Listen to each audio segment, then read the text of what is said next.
안녕하세요. 서학개미 2020입니다. 3월 5일 테슬라 뉴스 업데이트입니다. 많은 기대를 모았던 투자자의 날에도 불구하고 항상 큰 발표일 후에 주가가 하락하던 전례를 이번에도 답습하며 테슬라 주가는 하락세를 겪었지만 3월 3일 197.79달러로 상승하며 마감했습니다. 그럼 이번 주 있었던 테슬라 소식들을 살펴보겠습니다. 일론 머스크는 요즘 한창 주가를 올리고 있는 챗GPT에 맞서기 위한 팀에 합류할 AI 연구원을 찾는 작업을 진행 중이라고 합니다.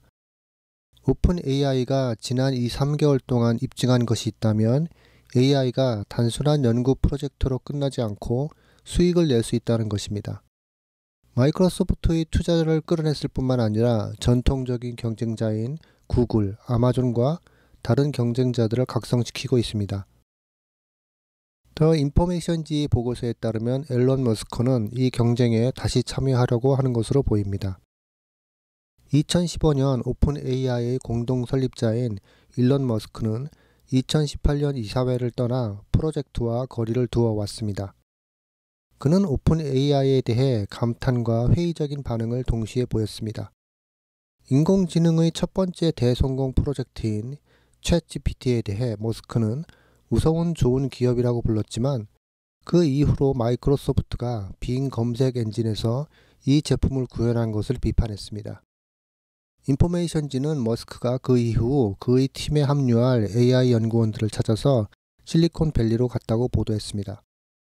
그런 연구원 중 한 명인 구글 AI 프로젝트 리더 출신의 이고르 부부시키는 머스크로부터 접근을 받았지만 아직 공식적으로 서명하지 않은 것으로 알려졌습니다. 일론 머스크는 이 잠재적인 AI 프로젝트를 시작할 의사를 공식적으로 발표하지는 않았습니다. 테슬라는 현재 인공지능 구현에 있어 자동차 업계의 확실한 선두주자이며 머스크가 가장 최근에 인수한 트위터에는 이전에 소셜미디어 공간에서 AI와 협력한 바 있습니다. 하지만 다른 경쟁자들이 최고의 연구 인재들을 발굴함에 따라 그의 시장 진출 창구가 빠르게 닫히고 있다고 보여집니다. 예고되었던 것 같이 테슬라는 미국에서 비테슬라 차량에 대한 충전 프로그램을 시작했습니다. 최근 테슬라 충전 공식 트위터 계정에 자사의 슈퍼차저 네트워크가 비테슬라 차량에 어떻게 사용될 수 있는지 보여주는 동영상을 게시했습니다. 비디오에서 보여지기는 테슬라 차량이 아닌 소유자는 테슬라 앱을 통해 슈퍼차저 사이트와 특정 노점을 선택하기만 하면 됩니다. 이를 통해 사용자는 매직독 어댑터를 도킹 해제할 수 있으며 이 어댑터를 통해 차량을 테슬라 충전 스토어에 연결할 수 있습니다. 테슬라의 비테슬라 슈퍼차저 프로그램은 미국 전역의 전기차 소유자들에게 높은 평가를 받을 것으로 보입니다. 매직독 시스템에도 불구하고 현재 미국에서 이용할 수 있는 다른 급속 전기차 충전 솔루션과 비교했을 때 여전히 꽤 간단한 편이라고 합니다. 머스크와 바이든은 과거 이견이 있었던 것으로 보여지지만 백악관은 지난해부터 테슬라 슈퍼차저를 미국 전기차 인프라 문제의 해결책으로 언급해 왔습니다. 테슬라는 올해 말 북미 지역의 비테슬라 EV 운전자들이 테슬라 슈퍼차저를 사용할 수 있도록 하는 새로운 슈퍼차저 장비를 생산을 시작할 것이라고 2022년 7월 백악관 팩트시티에서 밝혔습니다. 테슬라는 이번 슈퍼차저 프로그램으로 단순한 전기차 제조사에 머무르지 않고 신뢰할 수 있는 전기차 충전 서비스 제공업체로도 자리매김하고 있습니다. 수많은 나라들이 러브콜을 받아왔던 테슬라의 다음 기가팩토리는 멕시코 북부 국경지역 누에보 레온에 위치할 예정이며 텍사스 공장 부지의 거의 2배에 달하는 수천 에이커에 달하는 부지에 지어질 것이라고 로이터가 보도했습니다. 멕시코 공장은 3개월 후에 착공될 예정입니다. 누에보 레온주 산타 카타리나의 시장인 예수 나바는 인터뷰에서 테슬라가 개인 소유주로부터 부지를 매입하고 있다고 밝혔습니다. 이 부지는 멕시코시티 국제공항의 2배가 넘는 4,200에이커에 달하는 공업지대에 걸쳐 있다고 합니다. 라바는 테슬라가 3개월 후에 착공 시 이 공장에서 어떤 차량을 생산할 것인지를 공개할 것이라고 말했습니다.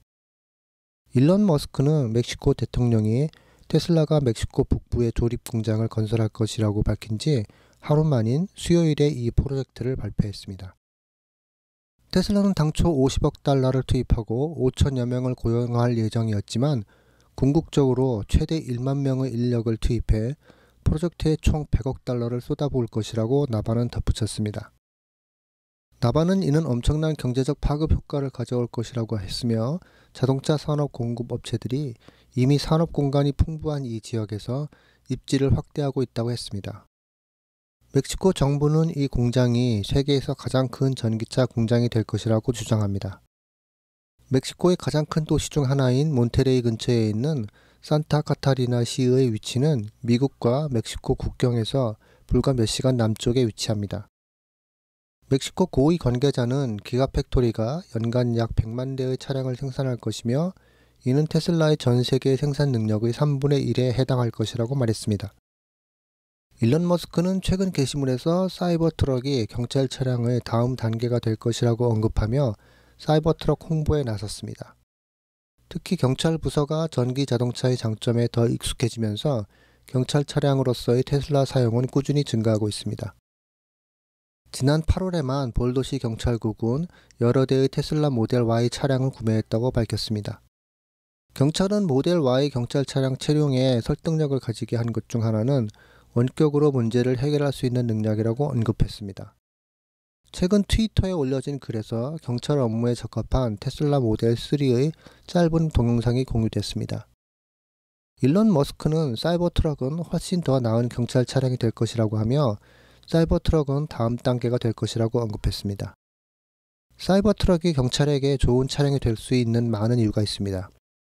튼튼한 스테인리스 외관은 전기 픽업 트럭이 업무에 필요한 강도를 견딜 수 있다는 것을 의미합니다. 사이버 트럭의 큰 프레임은 또한 그 자체로 도로 위에서 존재감을 드러낼 수 있습니다. 테슬라가 사이버 트럭의 제시한 가격을 고수한다면 경찰에게는 또 다른 매력적인 차량을 가질 수 있는 옵션이 될 것으로 예견됩니다. 테슬라는 오토파일럿 시스템의 미국 평균 대비 안전 통계를 담은 차량 안전 보고서를 정기적으로 발표해 왔습니다. 그럼에도 불구하고 테슬라 회의론자들은 내비게이터 온 오토파일럿과 자동 차선 변경 같은 가장 진보된 기능들이 대부분 고속도로에서 사용되기 때문에 그 숫자가 그렇게 정확하지 않다고 주장하면서 이런 수치들을 비웃어 왔습니다. 테슬라 회의론자들은 도심의 거리는 고속도로와 비교했을 때 훨씬 더 많은 불확실성을 수반하기 때문에 완전히 다른 환경임을 주장해 왔습니다. 이번에 열린 투자자의 날 행사에서 테슬라는 지난 12개월 동안 FSD 베타의 안전 통계를 공유했습니다. 이 발표에 따르면 테슬라의 FSD는 미국의 기존 차량 통계 수치에 비교하여 훌륭하다고 할 수 있습니다. FSD 베타를 가진 테슬라는 지난 12개월 동안 약 320만 마일마다 에어백 전개 충돌을 경험했습니다.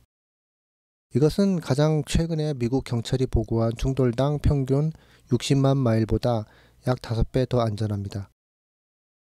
FSD 베타는 특히 도심 거리에서 작동하며 여기에는 수많은 엣지 사례와 다른 차량의 예측 불가능한 운전 행동이 포함됩니다.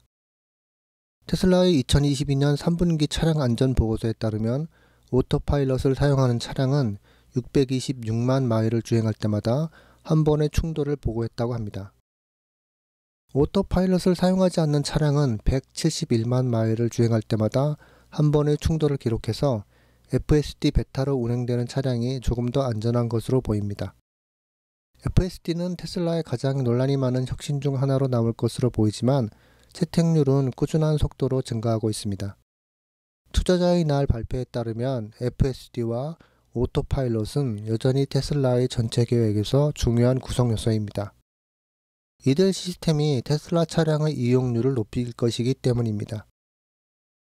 테슬라는 또한 FSD 베타가 미국과 캐나다에서 FSD를 구매한 거의 모든 고객에게 출시되었으며 이는 약 40만 명의 소유자를 의미한다고 언급했습니다. 그럼 이번 주 소식은 여기까지입니다. 시청해 주셔서 감사합니다.